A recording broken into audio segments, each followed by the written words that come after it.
তখন শ্রাবণ মাস। সকাল থেকেই সেদিন প্রচণ্ড দুর্যোগ চলেছে। সেই দুর্যোগে সারাদিন রোগী দেখে রাত্রেবেলা ক্লান্ত হয়ে ঘুমোচ্ছি। এমন সময় হঠাৎ দরজায় কড়া নাড়া শব্দ।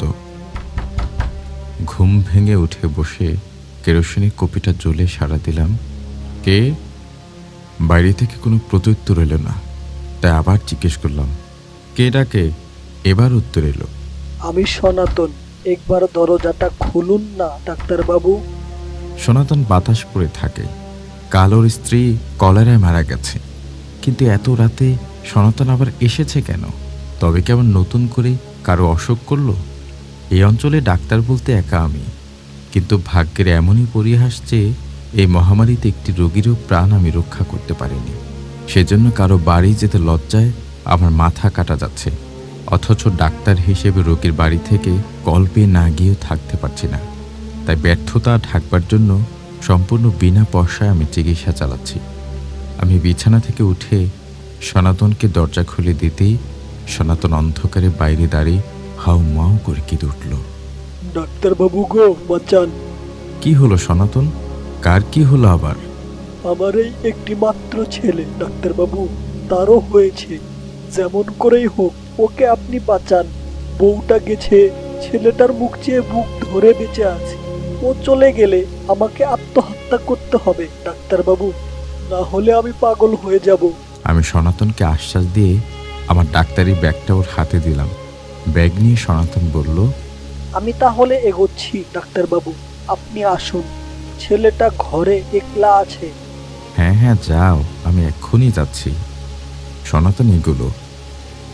আমি চালা ঘর থেকে আমার শীর্ণকায় ঘোড়াটাকে বের করে আনলাম। তারপর ছাতা মাথায় দিয়ে তার পিঠে চেপে টর্চের আলোয় পথ দেখে বাতাস পড়ে চললাম। রাত তখন 1:30। দুর্যোগ খুব বেশি না হলেও ঝিমঝিম অনবরতই চলছে। মাঝে মাঝে বিদ্যুৎ চমকাচ্ছে, গুড় গুড় করে মেঘও ডাকছে মাঝে মাঝে। আর শেওড়া, বাবলা ও খেজুর গাছের গা ঘেঁষে আমি মেঠো পথে ঘোড়ায় চেপে চলেছি। কিছুটা পথ আসার পর হঠাৎ মনে হলো, তাই তো, সনাতন গেল কোথায়? ও আমার আগে গেলেও পায়ে হেঁটে গেছে, কিন্তু আমি চলেছি ঘোড়ায় চেপে। এতক্ষণে তো ওকে ধরে ফেলবার কথা। যাই হোক, বাতাস পড়ে ঢোকার মুখে একটা খাল আছে। সে খালের ধারে এসে থামলাম আমি। এখানে একটা পিটুলি গাছের গুড়িতে ঘোড়াটাকে বেঁধে রেখে একটা অপরকা সাঁকো পার হয়ে ওপারে গেলাম। খালের দুপাশে কাল কাসুন্দে ও বেরাকুমলের ঝোপ। সাঁকো পেরিতে শুনতে পেলাম অন্ধকারের ঝোপের ভেতর থেকে কে যেন ডুকরে কেঁদে উঠল। ডাক্তারবাবু, ছেলেটা বাঁচবে তো?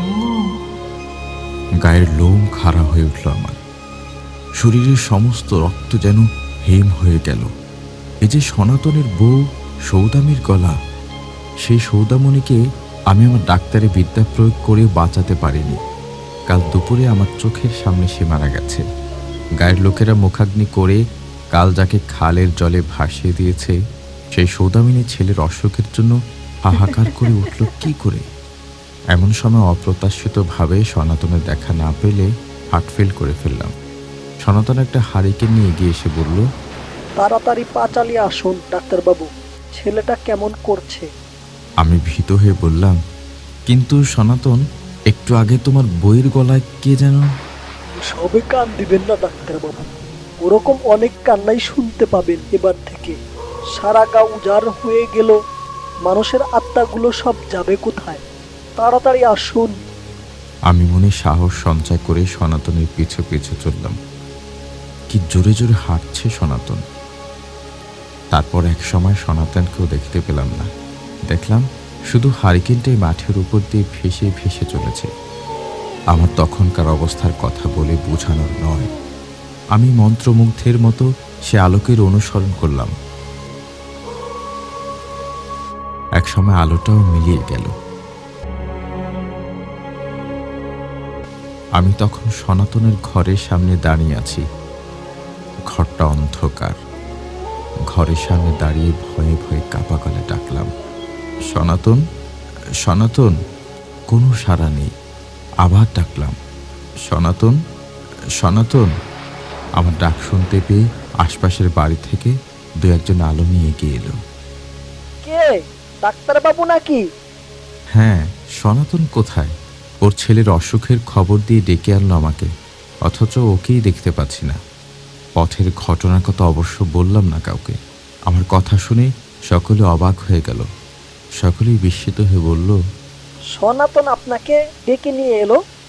হ্যাঁ, আমার ব্যাগটাও যে বয়ে আনলো সে। সে কি? এই তো সন্ধ্যের সময় খালের ধারে রেখে এলাম তাকে। এই প্রচন্ড দুর্যোগে সন্ধেবেলায় অসুখে পড়ে শেষ হয়ে গেল বেচারা।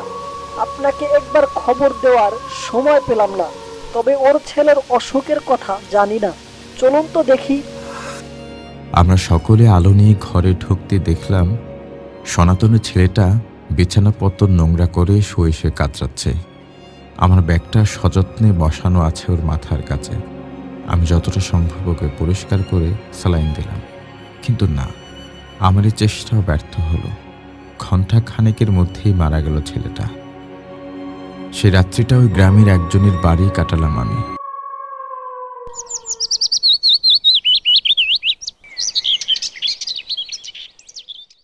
পরদিন ভোরে সেই ভয়ঙ্কর রাতের কথাটা স্মরণ করে সব গ্রামে ফিরে এসে চলে এলাম কলকাতায়। সেই থেকে আমি ওখানেই প্র্যাকটিস করছি। বাতাসপুরের সঙ্গে আমার আর কোনো সম্পর্ক নেই।